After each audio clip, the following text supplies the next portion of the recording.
That whole sequence when I'm first introduced and I come in on the skateboard in the office, he kind of was like, before we went to shoot it, he's like, I'm going to set up some things for you to interact with. He's like, just, this is your kingdom. You're the king. This is your kingdom. Just play, have fun, enjoy it. This is your space. You know, as a director, you just want a great script to direct, no matter where it comes from. And it was kind of cool, you know, this approach, because a lot of, you know, my stuff can be kind of like dark and serious and very dramatic. And this gave me permission to really have fun as a director. Everyone, need your attention, please. I'm gonna burn this place to the ground.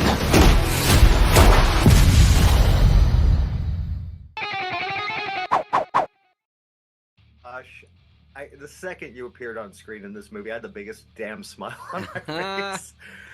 This is a really, dude, this is a fun performance, man. I mean, look, we're in an age where I feel like you have a lot of inspiration. Where did you find this guy? Oh man, this guy is out of control. He's unhinged. You know, it's we want to create somebody in Derek that is not just the bad guy to be bad, and try to find some honesty and truth to build from, and then from there let it run wild. And kind of we landed on this idea of this guy who's obviously clearly wildly insecure, has infinite money, has real like mommy issues, daddy issues, and you know, wants to prove himself as being this powerful guy, and he gets nasty. He gets real nasty, and not to mention he's on a constant string of drugs in his system and drinking all the time, and he's absolutely unhinged. He's a dangerous guy, and it makes sense that Jason Statham needed to be called in to take care of it. What? I mean, dude, I never thought I would see you as this kind of villain. Was this something you've been like, I want to just do something? Because first of all, I did want to say your performance in Five Nights at Freddy's is fantastic. Oh, thank you. Seriously. Thank you really very good much. Performance. So what was it, you know, were you looking to play a villain, or were you... You know, it was a thing. I wasn't necessarily actively looking for a villain, but I do want to push myself into new places and try different characters, and you know, I think that when David Ayer thought of me for this character, it's not really something that I even thought of myself for necessarily, but I, you know, jumped at the chance to work with him and to bring this character to life. And I just think that every actor, I think, wants to not be put in a box as one type of thing, and have opportunities to try on all kinds of skin suits. And so the one of Derek was very attractive and fun to tackle. Beekeepers is a special program outside the chain of command. I protect the hive. When the system is out of balance, I correct it. I want to ask, first of all, I'm a huge Statham fan. I really think he's absolutely charismatic. How did you get involved with this? And what was it about this script that you wanted to take on? So I got the script from Kurt Wimmer, and Jason was attached. And you know, as a director, you read these things, and I read a lot of scripts, but this one had, I mean, obviously great character, but this really amazing storyline that just keeps growing and getting bigger with twists. And it wasn't your normal vengeance movie, you know, because it had this really great heart to it and this kind of truth to it. And, you know, vengeance movies are always about the protector delivering justice against bad guys. But this started out in a way that grounds Jason and really puts us, you know, in his space, and really connects the audience with him in a way I hadn't seen before. So that's what really excited me. Yeah, well, I agree with that opening sequence, and I obviously not giving anything away, but my God, how many people cannot, how can you not relate to that? You know, how many times have we known maybe older relatives that have been, you know, that's really powerful stuff. Really powerful performance from Felicia, too, by the way. Yeah, she's amazing. I mean, it's America's mom, really, and then to see her get taken advantage of by, you know, both people and technology, you know, really resonates with a lot of people. And as crew and cast would come to work on the movie, everybody had a story, you know, a similar story about somebody they knew cared about getting scammed like that, or almost scammed. So it's a pretty universal theme. Will you stomp his ass out?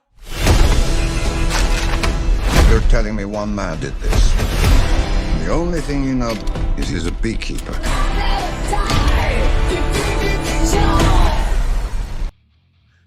we're working with David. I mean, the guy knows his action. He's done some. I mentioned End of Watch is one of my favorite films. What was it like working with him and finding that balance of almost over the topness, but kind of the believability that you do give this role. You do. Yeah, well, good. job complete then. I think what I've always loved about David is that he does find that balance tonally with his projects that walks the line between being like a heightened reality but also grounded in truth. And that was really on full display with our creation of Derek, because from the beginning we really talked a lot and had a lot of conversations about what makes this guy tick and where does this come from. And so working with David was a pleasure, not only because he really took care of the action and where to put the cameras, and he's a phenom with all of that, but then also to see his dedication and his care to detail and the character stuff too. How much of this stuff comes from you? Like, how, I'm watching this, you're skateboarding around, you're just being a little brat, and that's just the beginning, man. Yeah.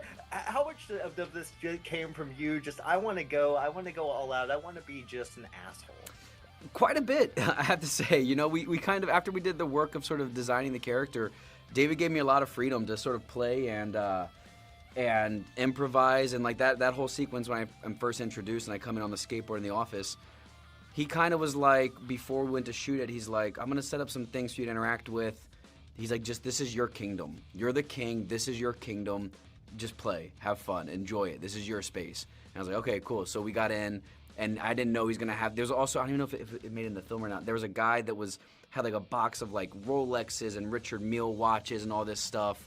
There's like this like table of like my crypto cohorts, and I like skateboard in, ask for my coffee order, I check on the proper sushi, and that was all just me playing around, and Dave would be like, go talk to these people and say something about crypto, and I'm like, okay, cool. So then kind of like just getting to play in that environment was really, really fun, and he let me do that across the board, like in all the scenes with me and Jeremy Irons and stuff. Like I got a lot of freedom to sort of just throw in whatever came to mind. A lot of, and David too would throw in like, tell him this now, and I'm like, oh, okay, and then like get into it, and so it was very loose in that way, which was a lot of fun.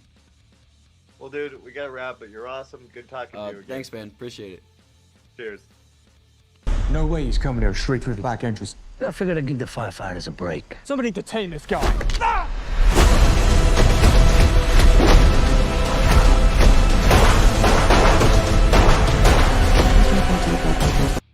Now, look, you did one of my favorite movies of all time. End of Watch is still a brilliant. It's just one of my favorites. Thank you. What was it like to build the action around this and working with Jason and finding what worked and made it? Because it's a fairly grounded story, even as big and crazy as it gets. My inspiration was really, the films I grew up on from the 80s and 90s. So like, 48 Hours, Die Hard, Beverly Hills Cop. And when you look at those movies, they always had a great balance between sort of the fantastic and the fun, and then some sort of grounded truth or grounded characters. And I wanted to take Jason and put him in a different kind of movie than we've normally seen him. Obviously, he's just an incredible action star, but I felt like grounding him a little bit, making him a little bit more emotionally accessible, and then putting him in kind of a big world that goes nuts would really be a great nod to all those movies that inspired me. Actually, that's the vibe I got. I was thinking the early 80s and 90s, those kinds of action movies when they were just raw and powerful. You write so many of your scripts. You're such a wonderful writer. What is it like for you taking on another script? Is there ever kind of a, gosh, I wouldn't go there, I wouldn't do this, Well, I think every script you adjust to sort of fit the needs of the production, and it's always hard as a writer to kind of predict, what the location is going to be or what the fight sequence exactly is going to end up being. So Kurt was a great collaborator and gave me this incredible world. And, as a director, you just want a great script to direct, no matter where it comes from. And it was kind of cool, this approach, because a lot of, my stuff can be kind of like dark and serious and very dramatic. And this gave me permission to really have fun as a director. Yeah, I was actually gonna say there's a lot of humor here, which you sometimes don't see with your films. Sometimes, well, I guess that was a blast to explore. It really was. Like, again, I grew up on these amazing genre pictures, and they inspired me to be a filmmaker, but then I never made one. And so, really, for the first time, I kind of put those shoes on and took a walk in them, and I found out that I really like working in that space and had a lot of fun doing it. Well, you did a hell of a job. It was a lot of fun. I had a really good time, man. We got to wrap, but it Right was a on. pleasure. Thank you so much.